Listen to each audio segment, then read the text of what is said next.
Bonjour à tous, bienvenue sur la mécanique de la vie, l'équation dont vous êtes l'inconnu. Et on vous le cache pas, on ne fait pas un enregistrement tous les jours, donc je suis à nouveau comme la précédente vidéo avec Michael et Jeff qui font l'amabilité toujours de donner de leur temps. Comment vas-tu? Écoutez, ça va très bien, merci, j'espère que vous aussi. Bonjour à tous. Bon, merci à vous deux d'être là, merci à tous. Bon, les amis, on vous le rappelle, la mécanique de la vie au quotidien sur Instagram, moins sur Facebook, TikTok, même si on essaye un petit peu de se rendre disponible. Et après en podcast, Spotify, Deezer, Amazon Music et tutti quanti. Voilà. Et mécaniquedelavie.com. Si des fois vous nous écrivez, privilégiez Instagram autant que possible, c'est le top. Sinon, le formulaire du site. Instagram, ce qui est bien, c'est qu'on peut faire des vocaux pour répondre, c'est quand même vachement plus simple. Voilà.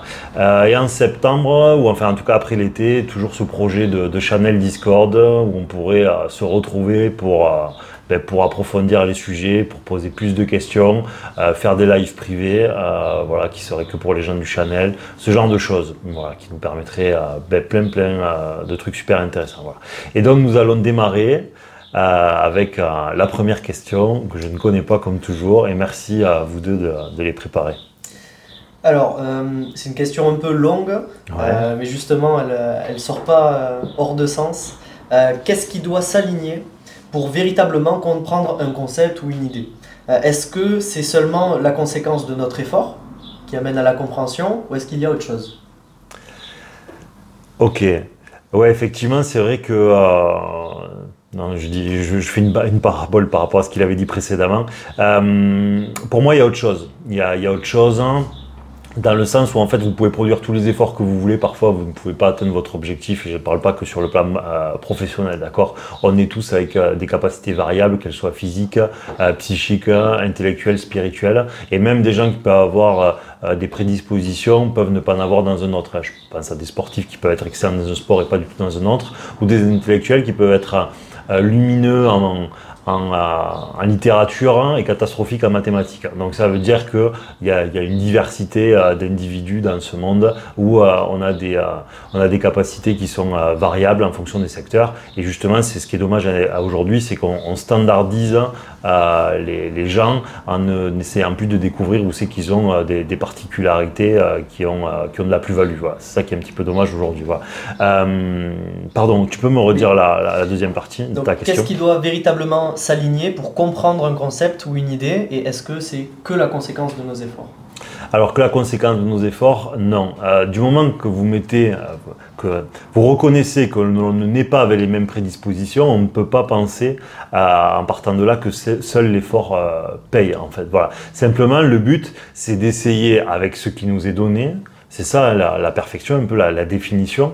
C'est qu'avec ce qui nous est donné, on essaye de faire de notre mieux pour développer un potentiel, voilà, d'aller au maximum de ce potentiel-là qui nous est donné. Bon, ça c'est la première chose. Le problème, c'est qu'après, il faut déjà se situer par rapport au secteur dans lequel on se trouve.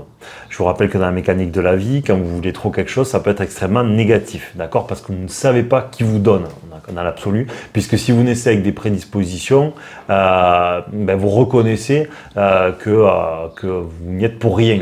C'est pas parce que vous avez travaillé des prédispositions, il y en a d'autres qui en avaient beaucoup moins que vous de ces prédispositions, et tout le travail n'aurait pas suffi à vous rattraper.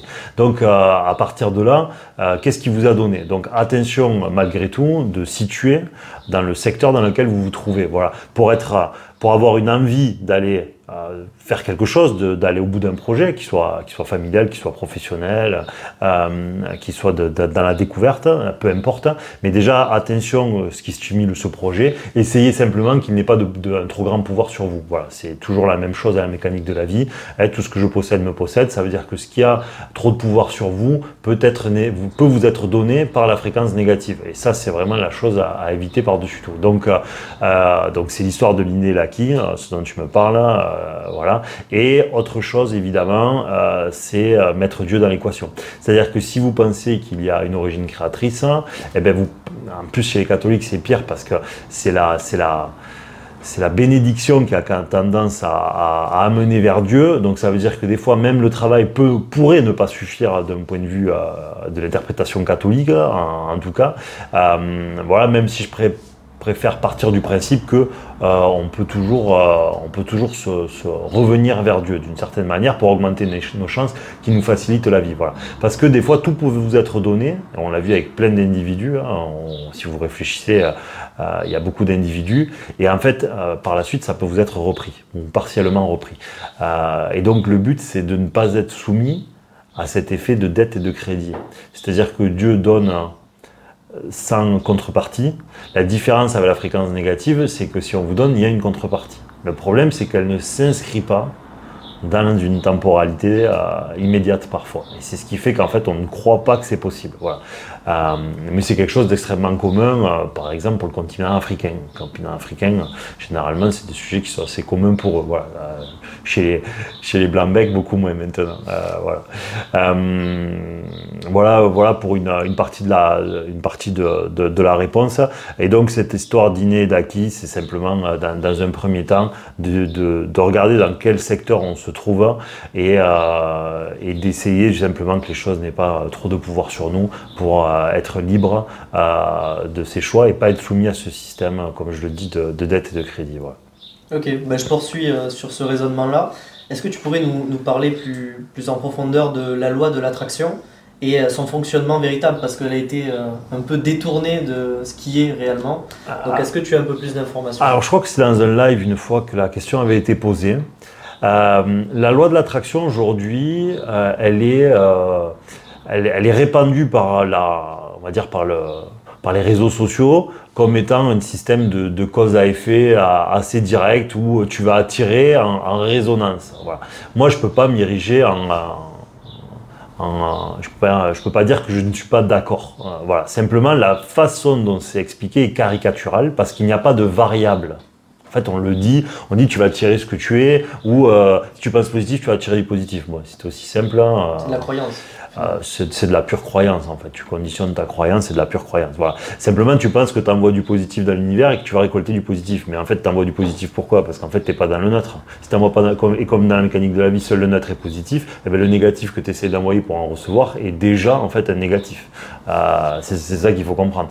Parce que en fait tu essaies de créer un artefact, c'est-à-dire que l'univers fonctionne à la prospérité, c'est-à-dire à l'équilibre, et donc il fonctionne dans le neutre, et nous on pense qu'on va lui balancer du positif dedans en outrance et que du coup c'est ce qui va nous renvoyer.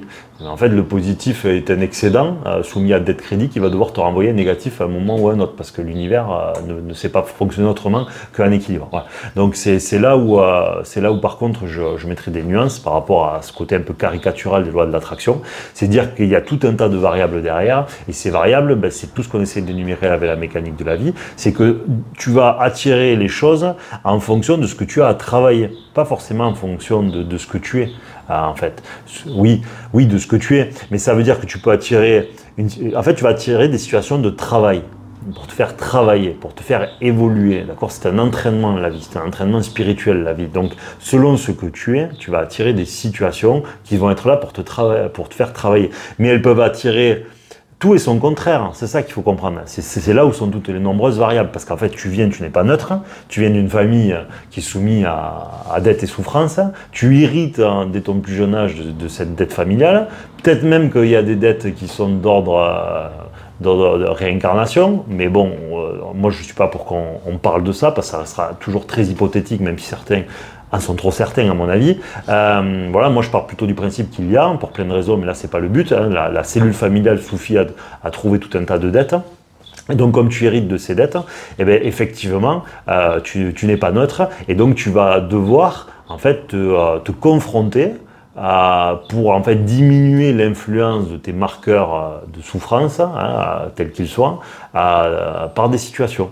Donc tu vas alterner des situations d'entraînement qui vont être bénéfiques à toi, même si elles peuvent être extrême souffrance, bénéfiques au sens spirituel, pas bénéfiques au sens émotionnel, d'extrême souffrance, mais des fois aussi c'est par la contraction, c'est-à-dire qu'en fait tu vas être l'objet de la souffrance d'un autre, d'accord? Parce que des fois, dans dans la violence qui peut être la tienne quand tu es jeune, tu peux faire preuve d'actes de violence parce que tu es porteur de ça, et en fait, dans le fond, tu as une certaine sensibilité et tu vas culpabiliser de la violence que tu as donnée. Ça peut être aussi la violence affective, parce que tu as pris une compagne ou un homme, finalement, que tu as malmené émotionnellement, et tu lui dis parce que en fait, tu n'étais pas amoureux ou je ne sais pas quoi, mais en vérité, c'est parce que tu attends que l'autre vienne combler ce que toi, tu n'arrives pas toi-même à faire. Voilà. Et donc, il y a une violence qui s'installe parce que c'est une violence qui est émotionnelle. Voilà.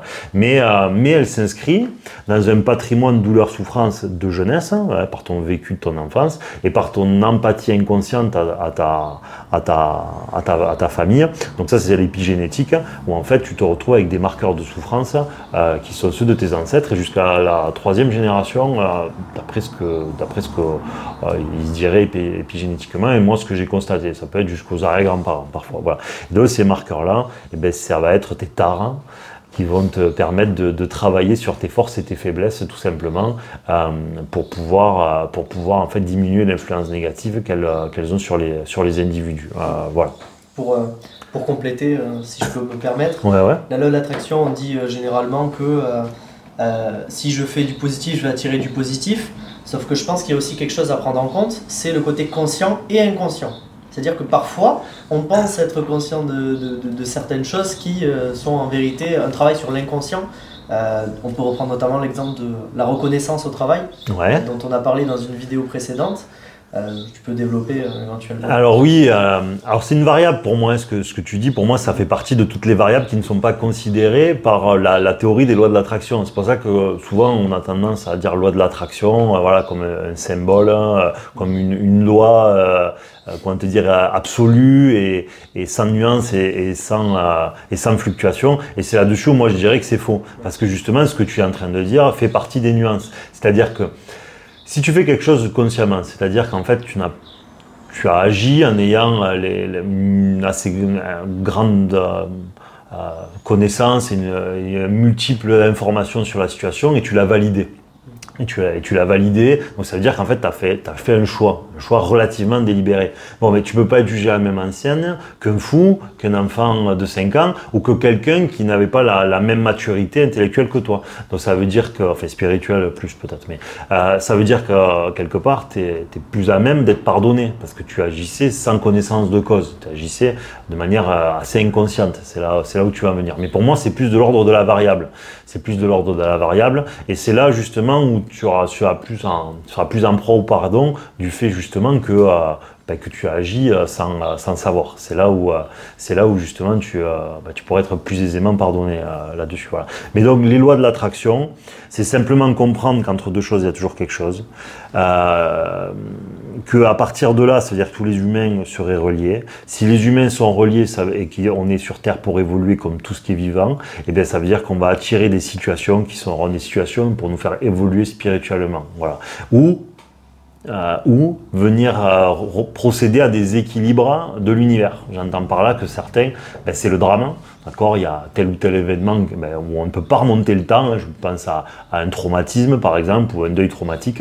Effectivement, on ne peut pas revenir en arrière. Le mal est fait, mais parce qu'en fait, il vient s'inscrire soit dans une dette familiale de mes constats, soit en fait en rééquilibrage très probablement dans un processus de réincarnation. C'est-à-dire que le déséquilibre et le négatif d'aujourd'hui vient en fait en compensation du passé, voilà, du passé. Voilà. Et donc les lois de l'attraction sont soumises à des tonnes de variables, et toutes ces variables, ce sont justement tout ce qu'on aborde à travers la mécanique de la vie, pour que justement l'attraction, c'est-à-dire les exercices ou les situations que l'on rencontre, soient de plus en plus douces pour nous. C'est tout l'intérêt de la mécanique de la vie, c'est que ces lois de l'attraction, on se suradapte à cette règle en comprenant les fondements et l'intérêt de cette règle.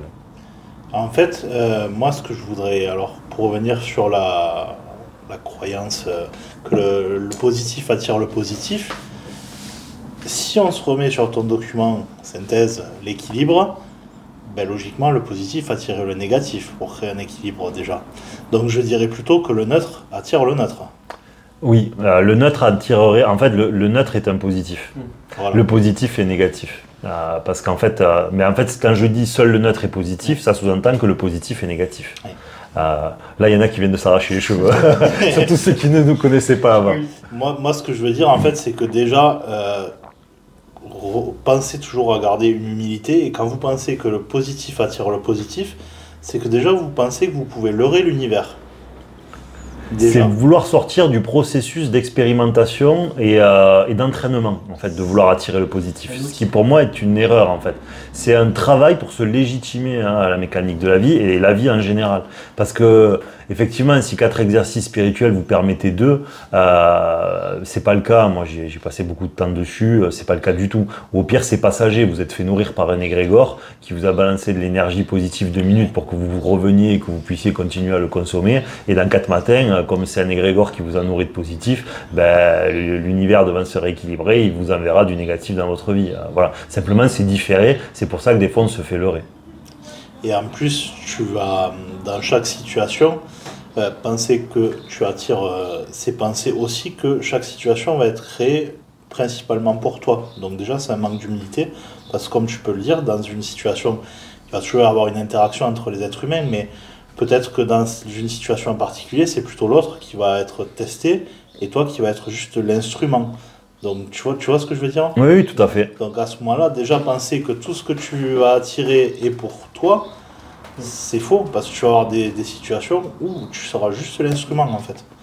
C'est une stratégie complète, hein. Vous êtes aux échecs, hein. La vie, ça ressemble à un jeu d'échecs, donc c'est une stratégie qui est complète, hein. Ça veut dire que c'est pas parce que vous avez vu, j'ai déjà dit X fois, mais le pion avancé, que derrière il n'y a pas 30 coups qui vous attendent. Voilà, ça veut dire que la vie s'inscrit de manière multifactorielle. C'est pas parce qu'il y a un événement qu'il n'a pas des résonances vis-à-vis de tout ce qui vous entoure, du futur, des individus autour, des autres protagonistes, de vos futurs enfants, etc. Parce que tout est vivant sur Terre, hein. C'est-à-dire que l'émotion que vous avez fait a peut-être réimprimé une partie de vos tissus intérieurs et en fait vous les léguerez à vos futurs enfants par exemple, voilà. Et donc à vos arrière-petits-enfants. Donc vous êtes dans un monde qui est extrêmement vivant, voilà, où tout est multifactoriel et s'inscrit dans une dimension qui est beaucoup plus large que celle que nous on peut constater. Voilà. C'est un peu l'effet papillon, là, c'est ça. Oui. Et puis je rebondis sur ce qu'a dit Mika. Ce que je trouve intéressant, c'est que, en fait, si c'était vrai et observable, que la loi de l'attraction positif attire le positif, bon, bah alors tout le monde aurait déjà fini la partie. Parce que ce serait un outil inconditionnel. Complètement. Ce que l'on observe aujourd'hui, c'est que c'est totalement le contraire. Donc, complètement. Et d'ailleurs, c'est quelque chose qui est occidental. Je ne pense pas qu'ailleurs dans le monde, on tienne ce genre de théorie. Voilà, ça, c'est vraiment des choses qui naissent, hein, comme je le dis à chaque fois, d'une société qui n'a plus de cap, en fait, qui ne sait plus où donner de la tête. Parce que je pense pas que vous retrouviez ce genre de théorie dans les sociétés traditionnelles, historiques. Hein, je pense pas. Ça germe du progressisme et de l'absence de capitaine à bord et de religion nationale, si je puis dire, voilà, ou civilisationnelle. En tout cas, à mon humble avis. Voilà. Mais écoute, très bien pour moi. Mais pour moi aussi. C'était une courte question, les amis.